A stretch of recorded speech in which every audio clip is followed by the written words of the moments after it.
aí, galera, beleza? O Paulo tá falando aqui com vocês, mais uma vez com a doutora Tatiana da Cunha, bem-vinda. Tati. E a Tatiana da Cunha, a doutora Tatiana da Cunha, é advogada de família aqui na Flórida. E por falar em família, eu quero falar sobre o assunto que eu não tenho certeza que inclui o advogado de família, que é sobre violência doméstica. Que, querendo ou não, é uma coisa muito triste e cada dia que passa a gente vê cada vez mais na comunidade brasileira também, né? E essa semana eu tive um caso de uma pessoa muito conhecida aqui em Orlando me ligar e falou que apanhou do marido, né?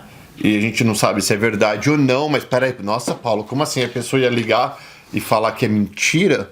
Mas acontece, muitas vezes, né? Doutora Tatiana, de as pessoas ligarem e falarem, nossa, eu lembro em Canérica, eu já mudando de assunto, eu lembro em Canérica, um rapaz estava com a namorada, e aí ele não quis mais saber daquela namorada, e ela denunciou ele como se tivesse abusado dela. Uhum. Então, tipo assim, gente, aqui as leis são meio doidas, não são? São. E existem pessoas que também, mulheres que acusam homens, não todas, mas existe, olha que loucura, gente, que a gente fica sabendo. Mulheres que acusam homens, mulheres casadas ou namorados que moram junto, de violência doméstica, que bateu, ou que forçou sexo, ou alguma coisa assim, para poder tirar ele da casa. Isso. Assim, ó, a gente tem que fazer uma distinção, porque a violência doméstica existe... E é séria também, é sério. Tem gente que apanha de Violência verdade. doméstica pode ser um crime, né? É um misdemeanor, né? Pode... É um misdemeanor?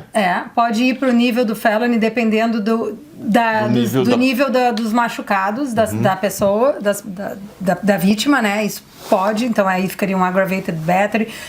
Mas domestic violence tem a parte criminal e também tem a parte civil, do injunction, né? Então, acontece na área criminal, eu não posso te dizer muito, mas obviamente acho mais difícil a pessoa chamar a polícia, porque quando a pessoa chama a polícia, normalmente ela está na hora do desespero e ela já apanhou, já aconteceu alguma coisa e a polícia vai lá e normalmente prende. Ou ele já apanhou também, que pode ter umas mulheres que dão umas de louca aqui. Com certeza. Não é verdade? Com certeza, e já vi mais de uma vez. Então, isso aí é a parte criminal. Aí a pessoa, aquele é o agressor, ele vai preso, vai ter um processo criminal. Muitas vezes aquela vítima, né, não representa, porque às vezes... Eu já vi muito de acontecer, a pessoa ser presa, e no caso de violência doméstica, onde uma das partes é presa, não existe sair com fiança logo em seguida, tem que ir na frente de um juiz. Então, normalmente o juiz vai liberar aquela pessoa no outro dia, 2 dias depois. Normalmente, quando é fim de semana, tem que esperar até segunda-feira, às vezes, dependendo do lugar. Em alguns lugares, hoje em dia, tem um juiz disponível sábado ou domingo, mas...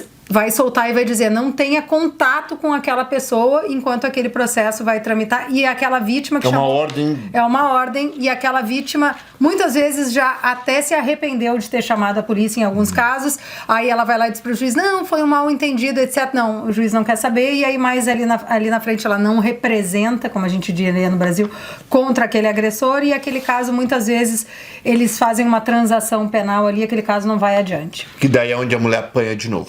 Isso no crime, isso nós estamos falando do criminal, né? É bem importante. Deixa eu falar uma coisa, meninas, é o seguinte, se é um cara encostar a mão em você, fia, você pega uma tesoura, tô brincando, mas não deixa.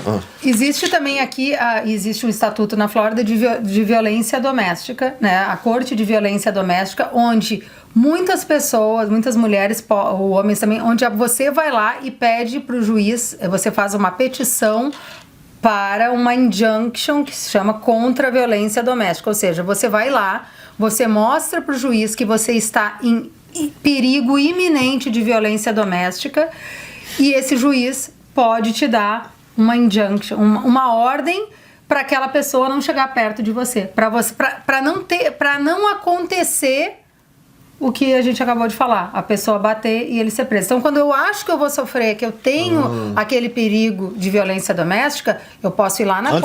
Antes de apanhar. Isso é civil. É muito importante que isso seja claro. Não é na polícia, não é com a polícia. Isso é civil. Eu vou lá. Existem requerimentos para essa petição. E muitas vezes as pessoas... Eu acho que a lei da Flórida é um pouco branda, porque na minha ótica, às vezes parece que a pessoa tem que apanhar para se tomar alguma medida, né? Já aconteceu. Não é uma medida preventiva, porque eu acho que o ônus da prova daquela pessoa que está dizendo que ela vai sofrer violência doméstica é bem grande. Então, assim, o que você quer dizer, desculpa te cortar, o que você quer dizer é que às vezes o juiz, ou sei lá quem que é encarregado disso, fala, pô, tu nem apanhou ainda e tá reclamando? Exatamente. Não fala isso, assim, mas pensa talvez, né? Quando eu vou lá na corte, ou quando as pessoas vão lá na corte, elas vão lá, elas contam o fato. Eu estou em perigo de violência doméstica. É um formulário bem específico da violência doméstica. Eu estou em perigo de violência doméstica por isso, isso e isso. Aí tem lá pra pessoa marcar. Aí a pessoa pode escrever e contar os fatos. Ele me bateu.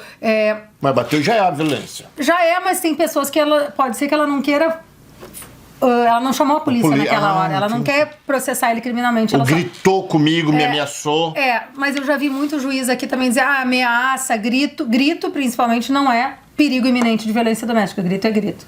Mas a ameaça depende do nível da ameaça. Mas o que acontece assim, tem esse caso, a pessoa não quer mais aquele namorado, não quer prejudicar, mas ela não quer que ele chegue perto dela. E ela pode entrar com essa petição no civil, que é uma petição para ele não chegar perto dela. Se ele chegar perto dela, aí com aquela ordem, aí ela vai ser presa. E isso prejudica ele, o nome dele? Por exemplo, vou dar um exemplo, eu e você, nós somos namorados, e aí eu não te bati nada. Talvez eu tenha sido grosso ou estúpido, mas eu não bati em você, e você ficou com medo. Aí você faz esse pedido. Fica no meu nome? Fica uma coisa tipo... Eu fico tipo fichado que já fizeram isso contra mim? Fica. É público, né? Que é sacanagem isso, se não for verdade.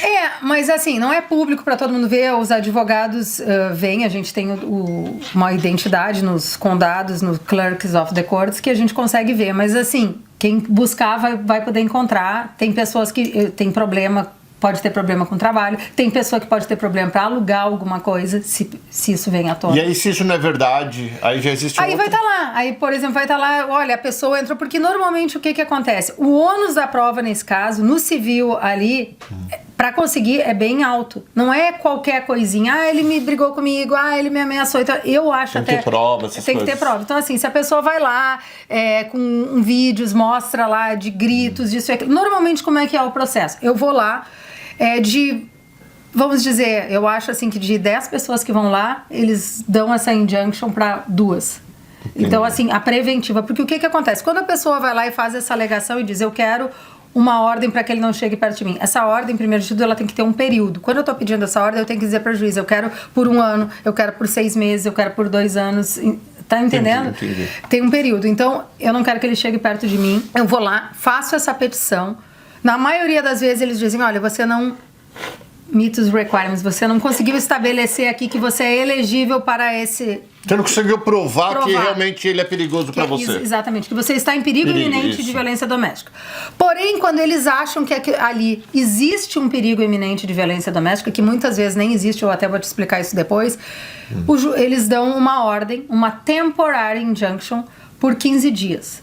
Então... Em 15 dias eu tenho que ir para frente do juiz, isso se chama ex parte, porque eu tô dando uma ordem contra uma pessoa, tô tirando ela de uma casa baseado num argumento do que aquela pessoa tá me dizendo, que no Brasil é muito comum, mas aqui a gente tem mais, leva muito mais em consideração o due process. A outra parte, eu tenho uma acusação contra mim, eu tenho o direito de me defender. Eu vi outra parte também. Então, assim, preventivamente, o que eles fazem? Eles vão lá, eles dão essa injunction, que é bem difícil de conseguir ali, essa ordem, levam para esse senhor, para esse agressor, ou ao contrário, pode ser para a mulher também, tiram ele da casa, mas já vão dizer para ele, olha aqui, ó, hoje que dia hoje é dia 18, né? Olha, dia 2 de agosto, ou dia 10 de agosto, tem uma audiência que vai dizer, onde o juiz vai dizer, onde vocês dois vão trazer provas, onde ela vai trazer provas daquelas acusações, porque ela só deu um depoimento ali por escrito e fez várias acusações. Ela vai ter o dia dela em corte, né, o your day in court, como eles dizem aqui, para provar aquelas alegações, e ele vai ter que provar, ele vai ter que se defender e mostrar que ela não está em perigo iminente de violência doméstica. Então isso tem que ter essa audiência em 15 dias. Então, normalmente, quando a pessoa ganha essa temporary injunction, tira ele da casa e tem essa audiência. Nessa audiência, ela que tem que provar. O ônus da prova é dela que ela está em perigo de violência doméstica. E já me aconteceram várias vezes de chegar uma pessoa para mim, no caso um homem, e disse, olha, fui tirado da minha casa, tô com esses... Aqui, ó, tenho essa audiência em 15 dias e nada disso aconteceu. Tudo isso aqui que ela tá dizendo aqui não é verdade. Mas aí eu preciso da tua ajuda para tirar isso, porque eu preciso voltar para minha casa. Eu tive inclusive um cliente que ele morava numa casa alugada, que ele já morava há 5 anos nessa casa alugada, e essa briga, essa ordem de restrição que teve contra ele foi de uma namorada que estava morando na casa dele há 3 meses. Então ele disse, eu não tô podendo entrar na minha casa e ela não vai poder nem pagar o aluguel, né? Então acontece isso, essa questão acontece bastante. E a gente tem que ir na audiência e mostrar pro juiz que aquela pessoa escreveu aquilo tudo porque ela queria tirar ele da casa e ficar com a posse da casa. Muitas vezes porque eles estão num divórcio simultaneamente, porque aí estão num divórcio simultaneamente, estão para se divorciar. Muitas mulheres fazem isso quando está na hora do divórcio e sabem assim, vamos ter que vender a casa para garantir um tempo mais para ficar na casa. Então assim, ou o homem... Você acha que isso pode ser instruído até por advogados? Eu não posso dizer isso, eu acho, tipo assim, pode acontecer, de alguém instruir a pessoa a fazer. Eu não vou nem falar o advogado, eu julgo por mim mesma, eu jamais faria uma coisa dessas. Então, assim, eu acho que um advogado fazer isso seria uma coisa bem antiética, criar um caso de violência doméstica. Para ganhar tempo. Para ganhar tempo, mas exatamente. Aí prejudica o marido, mas nessas alturas do campeonato... Mas acontece. E eu já tive alguns casos, mas assim, todas as vezes que uma pessoa chega pra mim, tanto de um lado quanto do outro, muitas pessoas que dizem que sofrem violência doméstica, elas se frustram porque eu digo, olha, eu acho que tu não tá em perigo iminente de violência doméstica, dependendo daqueles fatos ali. E a outra parte, quando já está com aquela ordem de restrição, já está com aquela ordem que não pode se aproximar da pessoa e tem uma audiência para ele tirar aquela ordem, a primeira coisa que eu pergunto você tem testemunha que pode corroborar isso que você está me dizendo? Então, num caso que eu tive desse da casa, eles tinham uma roommate, então a roommate foi lá e testemunhou. Eu não vou ir pra frente do juiz lá se a pessoa não tiver nenhuma testemunha. Então, assim, mas normalmente, quando o caso é armado, existe muito caso de violência doméstica, eu não estou dizendo que não, mas quando o caso é armado, vamos dizer assim, bem fácil de se reverter, de se saber e de tirar essa injunction, tirar essa ordem. E toda essa despesa... Vamos lá, se a pessoa sacaneou comigo e eu contratei você, eu posso countersue, eu posso processar ela agora para pagar você? É um saco, né, também. Imagina, você tá quieto na tua casa, já tá indo para um divórcio. Pior é que não, violência doméstica é só em mas pouquíssimo... Mas eu vou te contar isso que aconteceu e esse caso é verdadeiro, mas o Estatuto da Violência Doméstica só prevê attorneys fees, né, os honorários advocatícios, em alguns casos, algumas exceções. Teoricamente, não. Eu tive um caso que uma pessoa conseguiu uma injunction contra outra pessoa, conseguiu esse perigo de violência doméstica. Esse meu cliente, ele estava no Brasil ele foi para o Brasil em fevereiro de 2023. Em março de 2023, essa pessoa foi lá, alegou na justiça em Hillsborough County que ele batia nela, que ele forçava a fazer sexo, ter sexo contra a vontade dela, que ele bateu nela várias vezes e que um dia ele entrou na casa dela, acho que ela entrou com essa injunction, vamos dizer, 27 de março, que dia 23 de março ele teria entrado na casa dela para visitar o filho que ele não via há alguns meses e ela se sentiu ameaçada, etc. E aí ela expulsou ele da casa, disse vai embora e tal, e contou várias coisas sobre esse incidente aí. Ok, e ele foi embora pro Brasil. Deram essa injunction e tentaram fazer essa... Deram ao juiz que dá essa ordem. O juiz deu essa ordem e marcou essa audiência de 15 dias. Ele não apareceu, porque ele não estava, ele já tinha ido pro Brasil. Porque não aparece, é porque...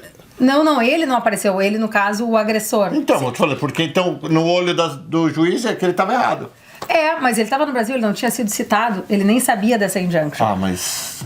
Ele foi embora. O juiz não sabe disso. O juiz não sabe disso. Mas aí o juiz não sabe, mas quando a gente está num processo judicial, para o juiz dar qualquer decisão, a primeira coisa que eu tenho que provar para o juiz é que eu servi aquela pessoa, que aquela pessoa foi citada, que aquela pessoa teve conhecimento. E elas não tinham essa prova. Então o juiz ficava adiando a audiência. E essa pessoa sabia que ele estava no Brasil. Mas resumindo a história, eles entraram com um divórcio lá no Brasil e estava essa injunction aqui. E ela queria, porque essa pessoa tinha green card, estava tirando o green card. Só que ela na cabeça dela pensou assim, eu sou casada com ele, vou ter isso, ele vai ter o green card, vou ter essa injunction, e aí o que eu pego? VAWA. Então ela criou mais ou menos... O que é o VAWA? O VAWA é um documento, é um green card através de violência doméstica, de quem sofreu abuso, violência doméstica, que também envolve outros tipos de violência que eu não vou nem entrar aqui. Mas, enfim, nesse caso, até que ele tinha essa injunction permanente contra ele, já estava estendida por 1 ano. Ele recebeu a sentença dizendo assim, olha, chegou um ponto que ela tinha uma advogada daqui, que é advogada lá no Brasil, mas morava aqui, uma história grande, e essa advogada pegou e disse para a juíza assim, ele foi citado lá no Brasil porque eu citei, ele está sabendo dessa injunção, e aquela juíza, erroneamente, disse, eu aceito essa carta da advogada brasileira como serviço dele. E isso aí é totalmente errado, ilegal, não podia ter acontecido isso. E ele tinha essa injunction contra ele, me procurou e eu disse pra ele, nós vamos entrar com uma motion pra tirar essa decisão da juíza que foi dada de forma absurda. Eu fiz essa motion, contei toda essa história, essa juíza ficou furiosa comigo, fomos pro hearing, tudo. Ela foi obrigada, porque ele não teve serviço, porque o juiz não gosta de reconhecer que erra. Inclusive, o Walter leu a minha motion, ele leu o que tava lá também, eu mostrei pra ele depois, porque isso pra mim foi um caso absurdo. E ela teve que tirar, e até eu dizia assim, nisso, todo esse processo, quando falando, argumentando com a juíza, eu disse, o cara tá lá no Brasil. Qual é o perigo de violência doméstica que ela tem aqui para sustentar essa injunction? No fim, ela tirou aquela ordem que ela tinha dado e remarcou a audiência para determinar se aquela mulher ia sofrer violência doméstica ou não. Porque ela só tirou a ordem que ela deu. Ela disse, tudo bem, eu dei uma ordem, aceitei que ele tinha sido citado, que ele estava sabendo desse caso e não estava sabendo desse caso, então vamos começar o caso do zero, para ver se ele tem violência doméstica ou não. Ele foi na audiência sozinho. Virtual lá do Brasil. Eu disse pra ele não me contratar. Eu disse pra ele tudo que ele tinha que dizer, porque ele ia gastar mais dinheiro. E ela ficou brava comigo também, a juíza, porque ela disse, porque eu pedi pra ela, dizer pra ela pagar os honorários, porque é isso que tu dissesse. E aí ela disse pra mim que não, e que se eu falasse isso mais alguma vez, ficou brava. É ameaça, sim? Bem braba, essa juíza, bem braba. E ela tirou, e ele foi sozinho depois, e ele tudo que ele disse lá, depois ele até me agradeceu. Ele disse, e ele tinha muito medo, eu dizia pra ele, fulano, olha só, você tá lá no Brasil, você tá aí no Brasil, ela não tem como provar que você vai vir bater nela. Ele falou 3, 4, ele disse que foi 10 minutos a audiência. Então, não tinha, aí tirou. Então, assim, ele podia ter que gastar mais dinheiro se eu tivesse dito pra ele, não, tu tem que me levar nessa audiência e tal, porque ali ele teve que provar que ela não sofria. Então, a pergunta pra doutora, final, é quando que a pessoa deve procurar o advogado de família, no teu caso, em relação à violência doméstica? Então, quando a pessoa não houve a violência doméstica e é acusada... Também. Ou quando a pessoa sofreu a violência doméstica e quer acabar com esse casamento, quer acabar com tudo isso? Também. É isso. Ela pode entrar, exatamente, nas duas situações. Ela está sofrendo a violência doméstica, ela pode ir me procurar para fazer a petition, para pedir a restrição contra ele na Corte Civil. E também aquele que foi acusado injustamente, ou aquela que foi acusada injustamente, também pode me... Deixa eu fazer outra perguntinha rapidinho. Eu sei que o nosso tempo aqui, que eu ia fazer só um videozinho curto, mas não aguento que a bichinha fala pra caramba também. Mas é bom que vocês viram que ela é boa no que faz, e por isso que eu amo a doutora Tatiana. Vamos lá, pergunta. Se eu sou uma pessoa violenta, nós somos casados, e aí foi provado que eu sou violento, que realmente eu te dei um couro. E os filhos? Eu tenho acesso aos filhos, mas eu amo meus filhos. Dando exemplo, viu, gente? Eu não bati ninguém, não. Bem importante essa pergunta, porque quando a pessoa faz uma petição para injunction contra a violência doméstica, essa no civil, ela pode incluir os filhos. Ela pode incluir os filhos, mas aí teria que ter... Mesmo se a pessoa é um ótimo pai, no caso? Mas se os filhos sofreram a violência doméstica, assim... Não, os filhos não, os filhos não, aí vai ser só contra a mãe. Contra a mãe não, desculpa. O pai não vai poder chegar perto da mãe, mas vai poder ver os filhos. Vai poder ver os filhos, mas aí... Depende aqui, na nossa situação de imigrante, onde não se tem a família, não se tem todo aquele... Suporte, né? Muitas vezes fica complicado pro pai ter o acesso aos filhos. Porque aí o que acontece? Ele vai poder ter o acesso aos filhos, mas sempre vai ter que ter uma terceira pessoa que vai trazer, porque ele não pode ter contato, ou em alguns casos, eu já tive um caso que ela foi lá, fez a petição, e a juíza deu como tinha uma situação que envolvia a criança também ela meio que, vamos dizer assim, estava defendendo o filho, mas o pai não tinha feito nada para a filha, ela estava defendendo a filha, esse pai teve visita supervisionada por um tempo. Ele não podia chegar perto da mãe, supervisionada por um tempo. Tudo isso determinado pelo juiz da violência doméstica. Essas pessoas... Inclusive o seguinte, mais uma coisinha aqui. Num caso de violência doméstica, vamos dizer que aconteceu. Eu entrei na corte de violência doméstica, o marido foi preso, né? Tá lá, foi preso, e ela quis entrar na corte de violência doméstica, mostra que esse marido foi preso, que teve o caso criminal, tá pedindo a restrição civil, e ela pode pedir para a juíza da violência doméstica estipular a visitação dos filhos e estipular também uma pensão temporária, tanto para a esposa quanto para os filhos, na corte de violência doméstica, que não é na corte do divórcio. Tá vendo? Mas você faz também? Faço. Você viu? Que uma advogada boa faz. Eu ia fazer a pergunta que eu até esqueci da pergunta que eu ia fazer, mas a tua resposta foi melhor do que a minha pergunta, com certeza. Não, a pergunta era quem que podia me procurar. Agora, rapidinho. E essas pessoas, esses homens ou essas mulheres loucas que quer bater em homem, ou homem que gosta de bater em mulher, que é covardia, que é coward, que quer bater em alguém, vai bater em alguém do meu tamanho, que você vai ver o tamanho da raquetada aqui, sem falar que tem um cano ali que eu acho que é um covardia. O grande bater no pequeno, ou abusar de velhinhos, ou de crianças, ou até mesmo chutar um animal. Se quiser chutar, vem me chutar, que aí a gente conversa. Mas essas pessoas não são doentes mentais? Porque não é possível um grande bater no pequeno. Então tua mulher tem uma mulher baixinha também, que é braba, né? Mas até as pessoas que querem enfrentar, que querem violência, que acha que vai resolver com a violência. Não é uma coisa normal isso. Não. E aí eu posso, agora eu vou ser advogado do diabo. Agora eu sou contra você. Eu posso alegar que o meu cliente tem problema mental? Ele não merece ficar na cadeia, não merece nada. Vamos tratar dele tadinho. Né? Esses advogados que defendem vagabundo. Pode, porque não é normal uma pessoa, uma menininha desse tamanho, uma mulher louca, pequenininha, querer bater no marido. Que tem aqui, tem gente. Vocês não sabem. Bom, você sabe muito mais do que qualquer um aqui. Não é normal isso. Vai, pode alegar lá que a pessoa xarope. A mulher tava naqueles dias TPM, né? Fala, fica doida. Aí tudo vai ser matéria de fato. De prova, né? De prova. Dá briga. O problema é que custa muito para essas brigas, né? Dá. Custa. Custa muito. Então, gente, a melhor coisa que tem. Se a mulher tá enchendo o saco, eu tô tirando você do sério, vai dar uma volta. Separa. Ou separa, se não tem mais jeito, não separa. É uma coisa, vocês mulheres, não vai querer bater no cara que está ferrado aqui nos Estados Unidos, tu vai presa. Vai presa, não vai? Vai. Então, não é nem a doutora que tá falando, eu que tô falando. E tem gente que provoca. Para o cara encostar para prender o outro. Eu já tive uma pessoa num caso de divórcio, que aí também, só que aí ele chamou a polícia e disse: minha esposa está me batendo, o americano, ele se arranhou todo. Quem foi preso foi ele. Porque ele mentiu. Ele mentiu. Ela disse, olha, e o policial pegou, olhou ele, viu que ele que se arranhou, levou ele preso. Não se arranha. Também tem que ver que você é muito animal. Não, pior que eu vi coisa que passar braço na parede, fala que foi empurrado. Tem um monte de loucura, mas os policiais também não são idiotas, né? Na hora de levar as pessoas. Resumindo, gente, se não tá feliz, separa. Mas muitas vezes, a doutora sabe, é dinheiro também. Quando tem dinheiro envolvido, é um saco. O cara não quer separar, porque tem que dividir. E eles vão ficar aqui até amanhã falando isso. Então, lembrando, se você não está feliz, ou se você precisa de uma advogada de família, todos, né? Nós precisamos saber quem confiar e quem buscar. E a gente acha que a gente nunca vai precisar, né? E se tomar a Deus que você nunca precisa, que eu nunca preciso, que o Renatinho nunca precisa, que a doutora nunca precisa. Mas se você precisar ou conhecer alguém, todas as informações do escritório Tatiana da Cunha lá tá aqui na descrição deste programa e de todos os programas aqui no canal Perguntas, que ela é patrocinadora. E vocês viram que ela é maravilhosa, eu amo muito ela, que ela é braba.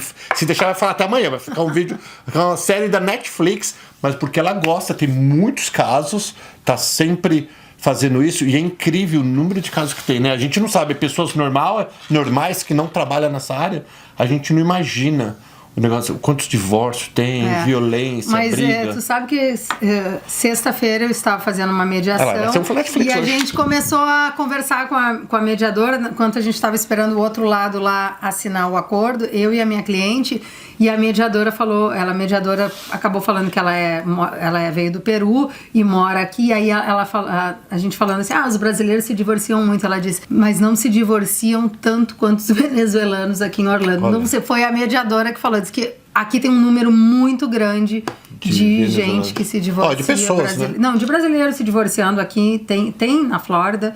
Muitos brasileiros aqui em Orlando, tem muitos brasileiros. Eu acho que tem uma falta até de intérpretes em português aqui na corte. Oportunidade de trabalho. Oportunidade de trabalho, gente. Intérprete de português na corte. Faça o teste. Temos poucos. É uma briga. Toda vez Precisa ter algum tipo de... É só fazer um teste para ver se você é fluente? Não, tem que fazer tem certificação, tem registro, tem vários níveis e normalmente eles exigem que o intérprete seja certificado pela corte. E eu tenho tido muita dificuldade ultimamente, que às vezes, porque às vezes assim, os poucos certificados que tem não estão disponíveis sempre. Então, às vezes eu tenho que levar uma pessoa e dizer: seu juiz, se essa pessoa não é certificada, vamos ter que fugir das regras, mas é a que fala português e interpreta. E é o que tem para hoje. É o que tem para hoje. A pergunta é: quanto geralmente ganha é por hora ou é por hora? Por dia? Por hora. Uma média, o intérprete. $90 por hora. $100 Renatinho, depende. bora caprichar no nosso inglês aqui, Bem legal, né? Gente, oportunidades são coisas que precisa, infelizmente, mas felizmente, porque nessas horas mesmo, quem fala inglês às vezes quer o intérprete, né? Claro, porque mesmo que fale entender, e tem alguns termos que a pessoa não entende, e às vezes a pessoa acha, então melhor. E assim, no calor da situação, naquele calor do momento que ela tá ali, às vezes ela não tá nem raciocinando direito, então o intérprete é interessante. Você não pode ser intérprete mesmo? Não, eu não vou ser... Se eu falo assim mesmo, não entendi. Eu sou em parte interessada ali, né, também, não é... Tem alguns juízes que deixam, é uma coisa... Por exemplo, você é minha advogada. Aí ele falou alguma coisa, eu falei, não entendi direito. O que ele falou? Bom, aí eu posso te explicar, aí sim. Mas isso é importante também dizer que na corte de violência doméstica, é um dos únicos, criminal, obviamente, a corte coloca esse intérprete à disposição. Gratuito? Gratuito. O resto tem que pagar. Gente, muitíssimo obrigado mais uma vez. Doutora maravilhosa, tá na descrição deste programa, de todos os programas, mesmo que você precise. Espero que você nunca precise. Já deixa no teu WhatsApp, porque os amigos falam as coisas de advogado de família que fala português. Aí você fala, putz, tá aqui, E já manda o telefone do escritório da doutora, e aí você já ajuda o teu amigo, que é uma pessoa que dá pra ver que ama o que faz e briga, gente. E ela chega cedo aqui, fica 2 horas contando ali as coisas pra gente. Se eu e o Renatinho não briga, ela não vai embora, não. Terminar isso aqui, gente. Beijo, obrigado, doutora. Obrigada, tchau.